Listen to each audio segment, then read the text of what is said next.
Mr. Özdemir.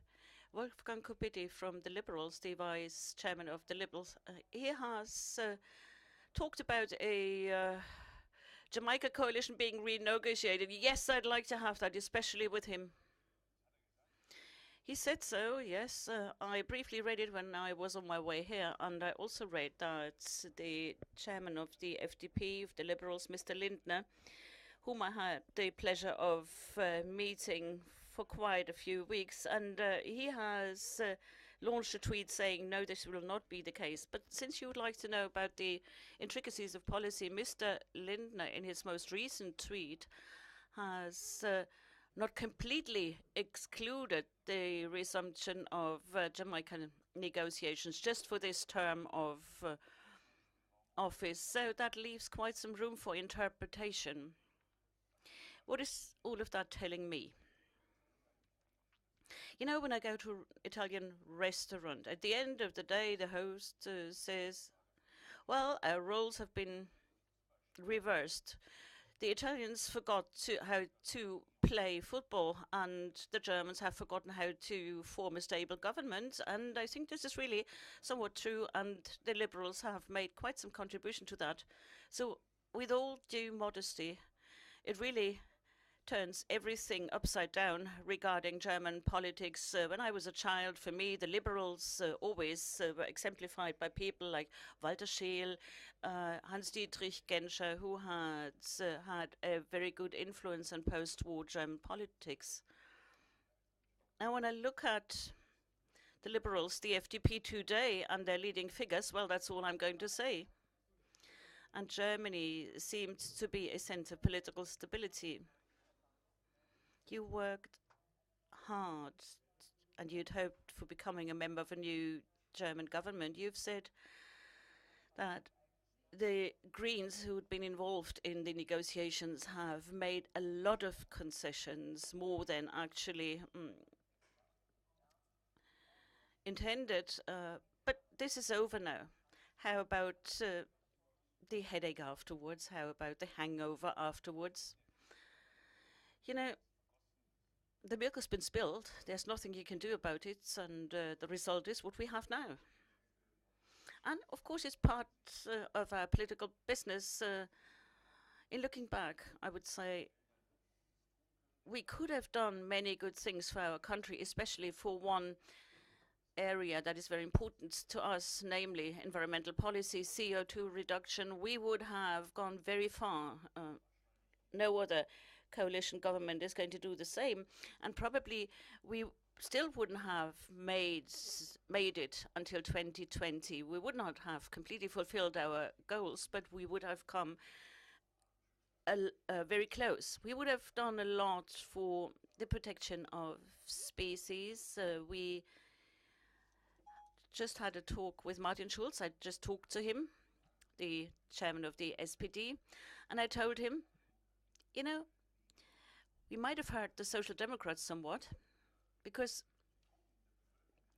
we would have addressed specific groups of the population that instead of a grand coalition have been forgotten: long-term unemployed, people with disabilities, and people in need of nursing care.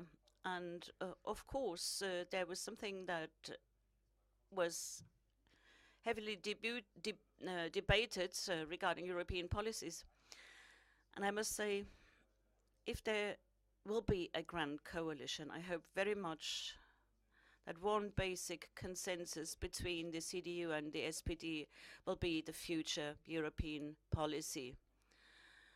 We have to give, finally, the overdue answer to President Macron's proposals and to the proposals of Mr. Juncker, and we have to accept those proposals, and together we should use this window of opportunity to advance Europe. Let's not be mistaken, the window of opportunity in France will not be open forever and ever, and we are losing valuable time.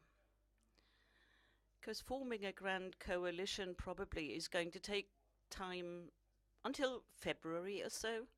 So until February, we are not going to have a government that will be able to give a legitimate answer to Mr. President Macron and Mr. Juncker. Let's go back to the negotiations, the coalition talks. Many foreign observers probably have not understood what happened at the end. Well, not only foreign observers, also many people inside Germany haven't completely understood, one of them being me. Would be my question, actually.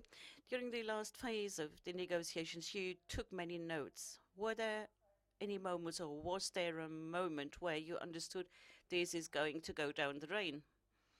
Well, all of that has been well documented. Last week, Frankfurter Allgemeine Sonntagszeitung published a very good research.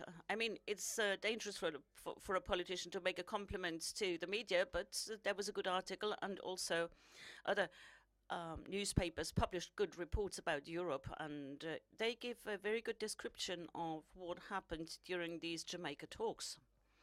And they also gave a very good description of why it didn't work in the end. What were the notes you took? Did you use shorthand? I leave that for later, these notes of mine. I gave interviews, so you can read all of that, and I'm not telling you a secret. I said, the nearer we came to a result, it became evident that for FDP it was a fundamental question of political orientation. Would they see themselves as a party of the center, or would they see themselves as a party of the center-right field? And I think this debate has not been completely finalized and decided. You know, the people, the interlocutors of FDP, I talked with very reasonable people. We discussed European issues, we discussed integration issues with FDP, and with those interlocutors they'd sent to the talks, we were able to find a compromise in spite of all our differences.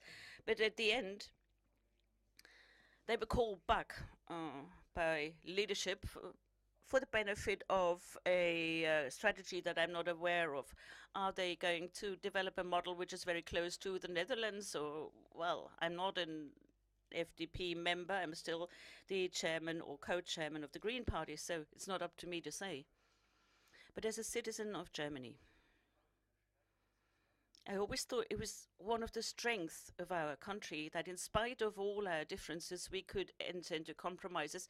You know, remember the times of the Greek crisis. Oftentimes, Mrs. Merkel invited the opposition parties, and in most cases, we took a common decision, government plus opposition. We would not have had to do that, but as the opposition at the time, we thought we will work together with the government. Sometimes we even provided a majority to the governing parties, because we thought European issues are questions of overarching importance for the future of our country. And here we're talking about national interest, the interest of Germany, and the interest of Germany, the national interest, is a strong Europe, and everyone should be on board of that.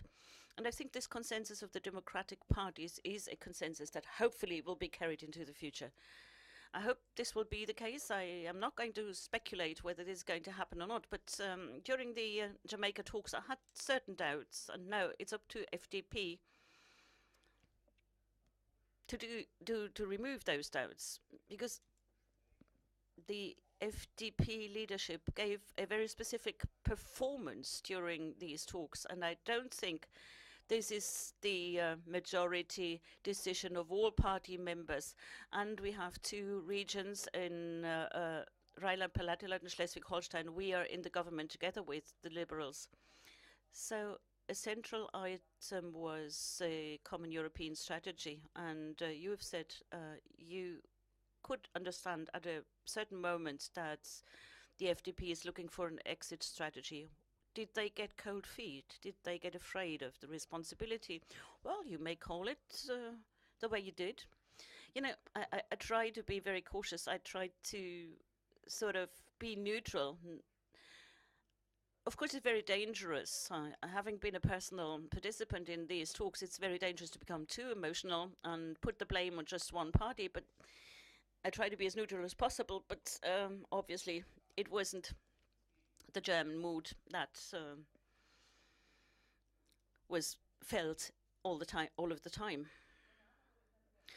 Your name was mentioned time and again in the context of the Foreign Office. Then, a son of Turkish immigrants, your father was a factory worker and your mother was a seamstress, and you would have become maybe Minister of Foreign Affairs, and as such, you would have flown to Turkey maybe one day in order to meet President Erdogan in Ankara. Was that a perspective you could have accepted or would have thought about it twice? Could you imagine doing something like that? Well, first of all, it was not a given thing that I would become foreign minister. Being a top candidate of a party, you would like to have success for the party as such. And of course, those negotiators would, of course, be candidates for leading positions in the ministries. We never said who is going to do what. I'm always conservative as far as this is concerned, probably because I grew up in Baden-Württemberg. People down there are very cautious. Our former Prime Minister, Erwin Teufel, said the office comes to meet the man and not vice versa. And the Green Party also says the office comes to meet the best woman for the position. You know, I'm having a cough. That's still the consequence of the Jamaica talks, and maybe Mr. Schulz as well.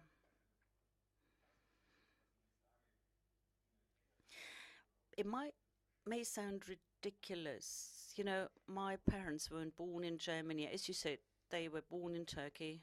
They came to Germany as guest workers, not with the intention to stay. They wanted to stay for a couple of years and then they wanted to return. And then something happened, and that was me. And then they said, okay, we will go back to Turkey when he gets to school. But then I went to school in Germany, elementary school, secondary school, vocational training, studies. And meanwhile, over half a century has gone. That is to say, they have lived in Germany longer than they lived in Turkey before coming here. And me, I'm the descendant of a workers' family, and I had very poor marks in German. And the forecast of my teachers were I would never learn proper German. They told me I have to go to the 5th grade for 2 years in order to be able to move on to secondary school. But here I am.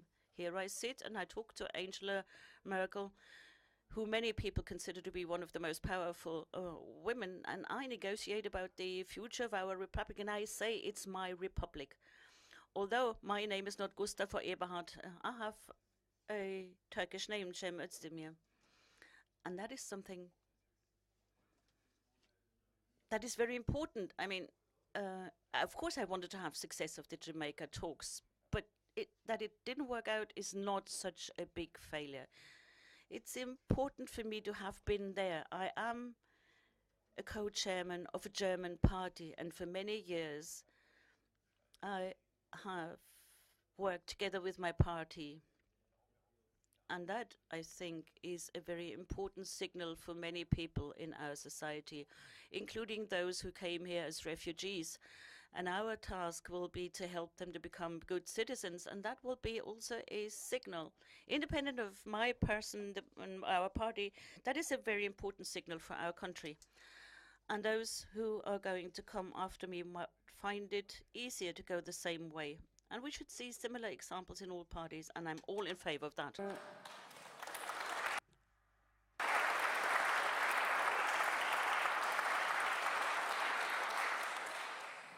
Sie wären als Minister in welcher Funktion? Let's assume you were a minister and went, sorry, I dodged a question, right? Yeah, we'll see. So she's watching out. She's a journalist. So you would have gone into a country that you are not traveling to because German security authorities are saying you shouldn't do that. So in a function of how would you have distanced yourself from the Turkey policy of Germany, or what's the strategy you would have adopted towards the Turkish government? That's a good question, because things that you see in the opposition, you see as an opposition will catch up with you when you're in government. So there's quite a lot I've said in the opposition, especially with regard to Turkey. And so I wouldn't have reinvented the wheel, but I'd say that was an interest in all democratic parties, interest that our citizens would be released, and that Dennis Yücel, for instance, is reunited with his family. As I would have worked out flat for that in whatever position. So what remains is Turkey is an important partner for us, no question. And it's with great regret that we see how Turkey is being developed for the past years. And I come from a secular family. My mum criticized me sharply. So my mum is very politically interested. My dad was also, but my mum even more so. And in Turkey, she always went for the Republican People's Party. And she criticized me sharply at the beginning when the AKP came to government.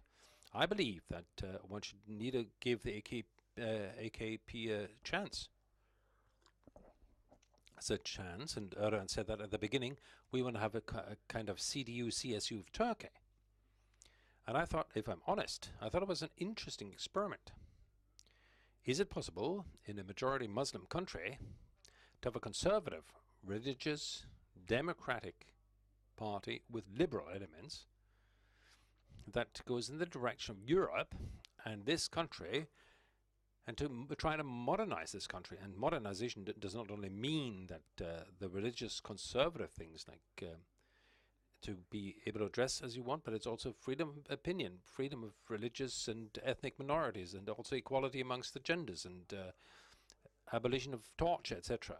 So at the beginning that was the case, and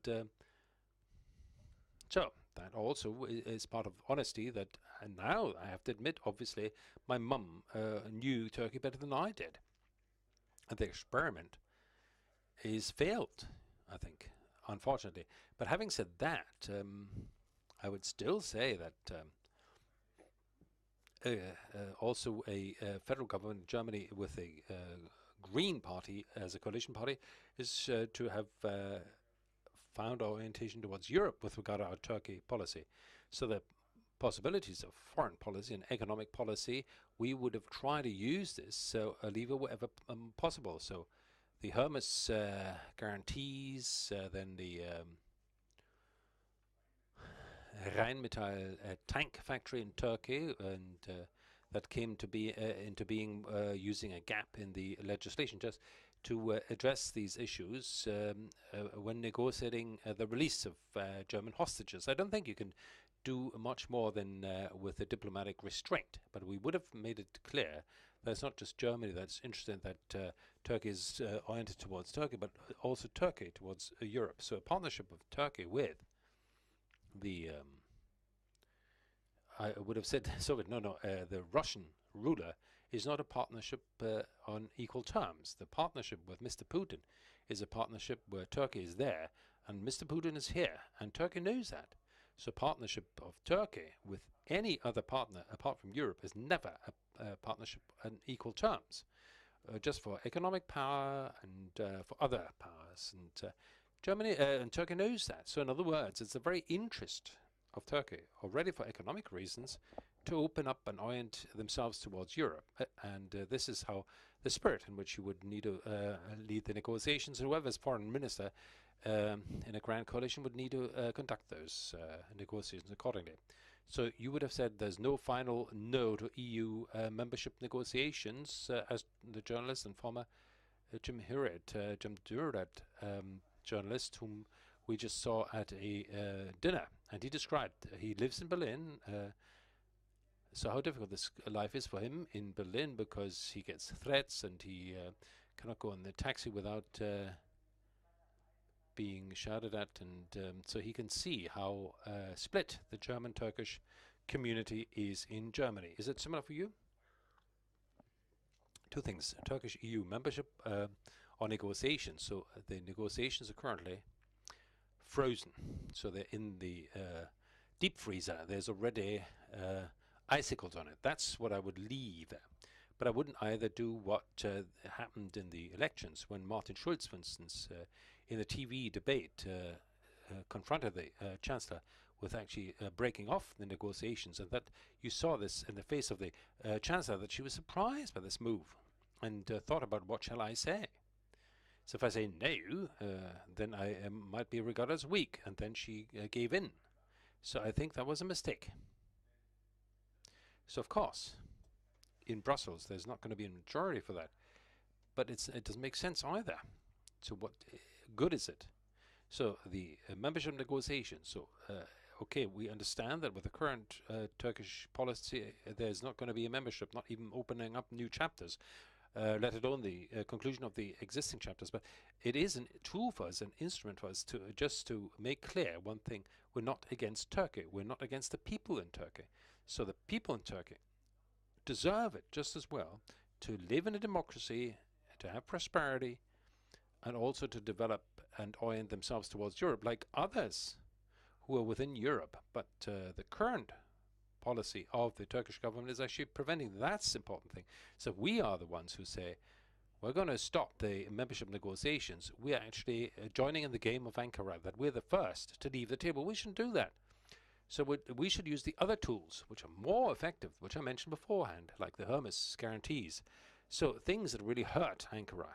So I never understood the logic that the one single instrument that you have, the one lever that is an incentive for the Turkish opposition, for the Democrats in Turkey, to go towards Europe and to use that in the election, that we're taking away that tool. But those instruments that could hurt Ankara is avoided. And I think that's a wrong logic. The second question is, so I'm really concerned about that, mind you, and that is, so I don't only mean that with regard to Turkish people, but we've got a similar phenomenon with the German-Russian group. So think of the case of Lisa. There was a German-Russian girl, and Russia media and Lavrov, the foreign minister himself, claimed that the kid was abducted and raped by Muslims, and that was wrong.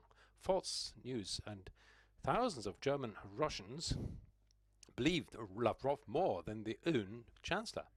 And the top politicians of all the democratic parties and the German media. So in other words, so we've got a phenomenon here that part of our society is living together with us, but will consume media through satellite, etc., that actually claim the opposite of what the mainstream says here, and claim that news is suppressed here and reality is different. Same phenomenon with part of the Turkish community, again, with numbers, backed up with numbers, that consuming Turkish TV through satellite. And when you look at the Turkish channels, so the government, close to government, so more or less everyone is close to government, the others were switched off and are taken over. And so you get some idea that they're in enemy territory. I'll give you an example. So I cannot mention a name because the colleague asked me not to mention his name. But so there's a kind of AKP organization also here in Germany with ULTD, and supported by Ankara, to set up parallel structures here. So in a city in Germany, they had an event, and a green local politician with Turkish heritage went there. Why? Because he said, well, we need to open up negotiations and maintain negotiations. And he was quoted by someone from Turkey. Oh, he was asked to go to the basement. So there was some strong arms there, and they told him, so if you say something wrong up there, we cannot guarantee for your security. So why? How? Well, in Germany, right? So then he was told, well, we know your family, we know the place you live, and we know your relatives in Turkey, so don't make a mistake. And don't rely on Germany, because we've got our people there too. So he came to me and said, is this possible? Is this normal? So does Germany protect Democrats? And I think there can only be one answer. In Germany, a parallel structure of another country, be it Russia or Turkey or any other country, will never ever be accepted in any place in this country. I wouldn't ever accept that. So I would like finally to discuss what Sigmar Gabriel. So that's why I could never be Minister of the Interior, because I would be a falcon. Okay, so the foreign minister said that the election of Macron in France said it was good fortune of historical dimension. So I assume that you see it similarly. If I may say, if you did, if you had become a minister, what would have been your answer to this stretch out hand for Macron's European project? I don't need to be, this doesn't need to be personalized. I think it should be in the interest of all democratic parties in Germany that Macron is successful. The first round of French elections, there was the European skeptic camp in France got 45%. I mean, so you have to add that the other populist candidates, left and right together, is like 45% in altogether. So in other words, in the founding country of European Union, 45% of the people de facto said no to Brussels, no to Europe. So no to the interests of their own country. And still, he won the elections, and the parliamentary elections. And that is an immense opportunity for our country. It's also a time window, but this time window is not going to be the entire presidency. I believe that our Chancellor, Mrs. Merkel, is actually shares it, but her political capital in her own political faction has been used up due to the refugee policy to a certain extent. So her abilities, her possibilities of actually implementing the necessary things in her own party and also to bring about a change in the course of the European policy is limited. That's why I hope, okay, forget about me being the Green Party member, that the SPD in the negotiations with CDS-CSU will have a hard negotiation so that the together with the pro-European part of the CDU-CSU would implement this. So on the other hand, we shouldn't meet all the demands of Macron. But okay, well, what about the finance minister of Europe? Well, I don't know. What about a double responsibility? Do you want to go to the Eurozone, or do you want to strengthen the structures of Brussels we have already? So Juncker's got a different approach there as well, so that we don't have any parallel structures. So I wouldn't have an ideological debate. We need results. We cannot lose time, so we don't have too much time. It has to be fast. Citizens remain a result. So what do you think? What's the chance that this is going to happen in the next government? Yes, I think so, but problem is that the agreement within the EU is not going up but going down as a result of the various parliamentary elections as you've shown. Look at Austria, for instance, and so in other words, it's becoming more and more difficult. So far, with Hungary and Poland, we've had two countries in which the results were achieved that doesn't make it easier for Brussels, but rather more complicated. With the Visegrad countries, and now it's Austria, there's further countries where it becomes more and more difficult to actually achieve goals. So time's running out. That's why it's important that Germany and France together march forward, take along the others, and see to it that Europe becomes able to act again. So that is the difficulty, where we as politicians are called upon, and we as those who form the opinion. So please, we're not discussing it on the vacuum. So it's the background that USA under Donald Trump is actually failing, and I wouldn't quite go as far as the foreign minister said that he writes him off. Be honest, Europe's never ever going to be able to compensate military the USA. So a peace conference between Israel and Palestinians is not what can be secured by, well, he said the protecting role of USA is starting to crumble. Okay. So Hillary Clinton wouldn't have been anyone who would have continued the original policy of the USA. So she would have just concentrated on safety relevant hotspots like Northern Africa is something that we would need to look into and look after. But in any case, I would think that it would be wrong to pretend like Europe alone can compensate what by the dropout of the Trump administration is left open. In a post-Trump era, we need to go together with the Americans again. So, sorry if I want to say this, but there's a cartoon there. When the Chancellor went to visit Trump, you all know the American media, the leader of the free world meets Trump. So we like that, but it's this is not the role of the history books for Germany. So it's not the role of Germany, and it's not something that we should. So we should not give in to that we become too large-minded and light-headed. I mean, Europe is strong in Europe, and we have to say, so as long as we can't count on the United States leadership, we have to work with the federal states and with Canada, with all those who have got a similar set of values, and wait that Washington comes back as a player. And so what I actually wanted to say is, so we shouldn't forget that we're talking very much, especially here, we're talking about the power of the corporations like Google, Amazon, and Apple. Well, we never talk about the Chinese corporations, right? So I'm dissatisfied already about the fact that Brussels is regulating too little, but who is regulating the state corporation of China and their power?